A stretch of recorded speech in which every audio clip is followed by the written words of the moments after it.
বন্ধুরা আছে তারা যেন শিক্ষার আলোয় আলোকিত হয়ে তারা ভবিষ্যৎ বাংলাদেশকে আলোকিত করে এবং বর্তমান যে পরিস্থিতি কোটা আন্দোলনকে ঘিরে সৃষ্টি হয়েছে সেই বিষয়ে আমাদের প্রাণপ্রিয় নেত্রী মাননীয় প্রধানমন্ত্রী জননেত্রী শেখ হাসিনা গতকাল সন্ধ্যা 7:30 উনি কিন্তু তার আবেগ ঘন কণ্ঠে ওনার বক্তব্যে উনি কিন্তু বলেছেন উনি আমাদের সাধারণ ছাত্রছাত্রী সন্তানদেরকে নিয়ে উদ্বিগ্ন, দুশ্চিন্তাগ্রস্ত, যেন কোনো সন্ত্রাসী, কোনো স্বার্থান্বেষী কোনো গোষ্ঠী কোনোভাবেই সুযোগ গ্রহণ করতে না পারে, আমাদের কোনো সন্তান যেন আঘাতগ্রস্ত না হয়, আক্রান্ত না হয়, রাজপথে শিক্ষাঙ্গনে আর কোনো রক্ত যেন না ঝরে, তার জন্য আমাদের সকলকে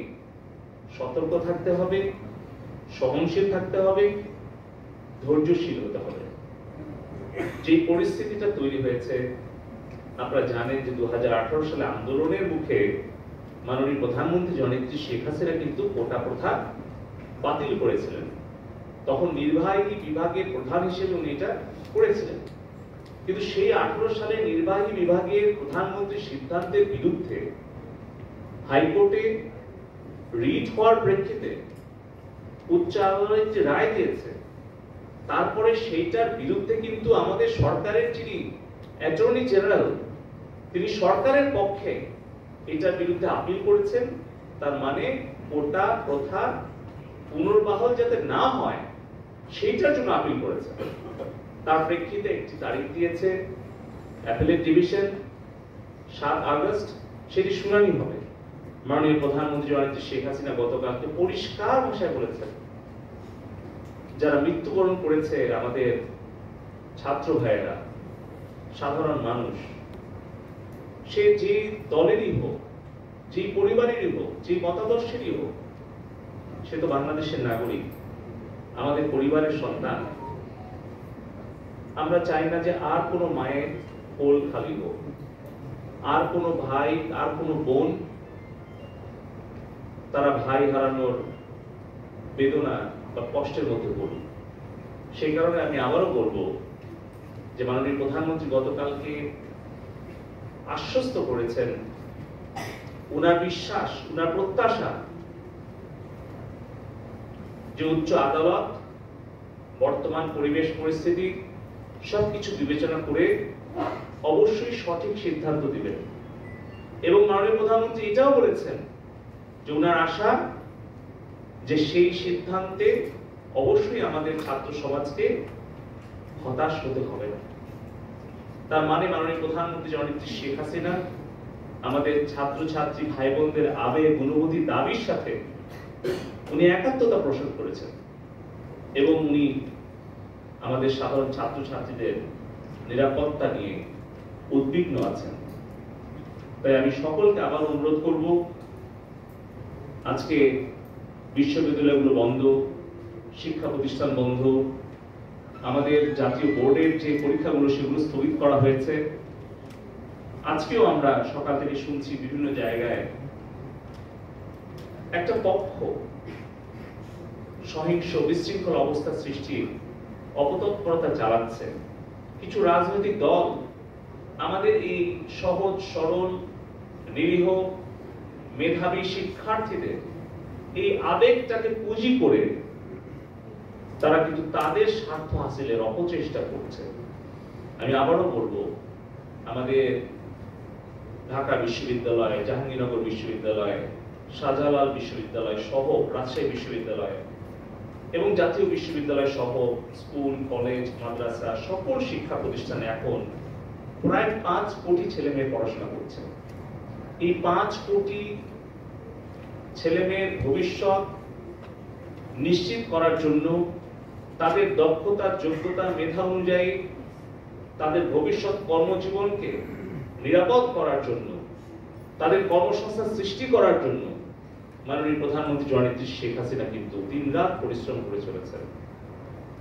আমরা অনেকেই দেখছি সোশ্যাল মিডিয়াতে মাননীয় প্রধানমন্ত্রীকে আক্রমণ করে অনেক ধরনের অসম্মানজনক কন্টেন্ট তারা তৈরি করছে। আমরা দেখছি ইউটিউবে, ফেসবুকে পোস্ট করছে। সাধারণ শিক্ষার্থী যারা, তারা কিন্তু কোনো ধরনের কটূক্তি করছে না, এমনকি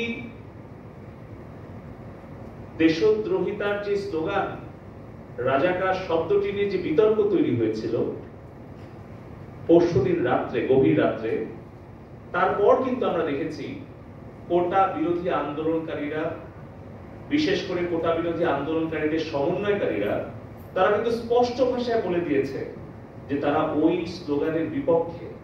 এবং তারপর কিন্তু কোন সাধারণ শিক্ষার্থী সেই মুক্তিযুদ্ধের চেতনার বিরোধী কোন স্লোগান তারা কিন্তু দেয়নি। কিন্তু তাহলে এই উস্কানিটা আসছে কোথায় থেকে? তাহলে এই যে প্রধানমন্ত্রীর বিরুদ্ধে, সরকারের বিরুদ্ধে, রাষ্ট্রের বিরুদ্ধে, মুক্তিযুদ্ধের বিরুদ্ধে কন্টেন্ট তৈরি করে পোস্ট করা হচ্ছে হাজার হাজার লক্ষ লক্ষ ডলার, সেই টাকাটা দিচ্ছে কে? ছাত্রলীগের নেতা কর্মীদেরকে চট্টগ্রামে, মুরাদনগরে ছাদের উপর থেকে 15 জনকে ফেলে দিয়েছে, 3 জন নিথর হয়ে গিয়েছে।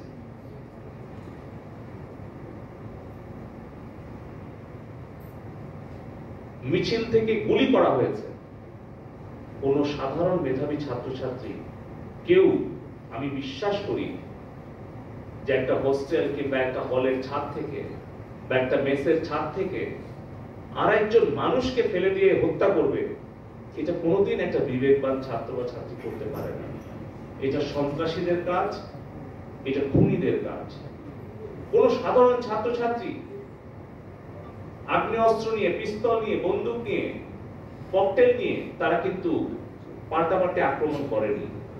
তাদের মধ্যে অনেকে আক্রান্ত হয়েছে, বিভিন্নভাবে রক্তাক্ত হয়েছে। তারপরেও কিন্তু আমরা টেলিভিশনে দেখেছি, সোশ্যাল মিডিয়া দেখেছি, তারা তাদের যৌক্তিক আন্দোলনের ব্যাখ্যা দিয়েছে, তারা সহনশীল, ধৈর্যশীল আচরণ দেখিয়েছে। কিন্তু এই আবেগটাকে পুঁজি করে যাতে কোনো দেশ বিরোধী চক্রান্তকারী সন্ত্রাসীরা আমাদের সাধারণ মানুষের প্রাণহানি ঘটাতে না পারে, দেশের অর্থনৈতিকভাবে ক্ষতি করতে না পারে, এবং আমাদের সাধারণ কোমলমতি ছাত্রছাত্রীদের রক্ত নিয়ে, লাশ নিয়ে যাতে রাজনীতি করতে না পারে, তার জন্য আমি আবারও আজকে আমাদের দেশের সকল ছাত্র ছাত্রী, অভিভাবক, সাংবাদিক, শিক্ষক সকলের কাছে মাননীয় প্রধানমন্ত্রীর সেই আহ্বান, সেটি পালন করার জন্য অনুরোধ করব। তো আমি আর কথা বাড়াচ্ছি না। আজকে আমাদের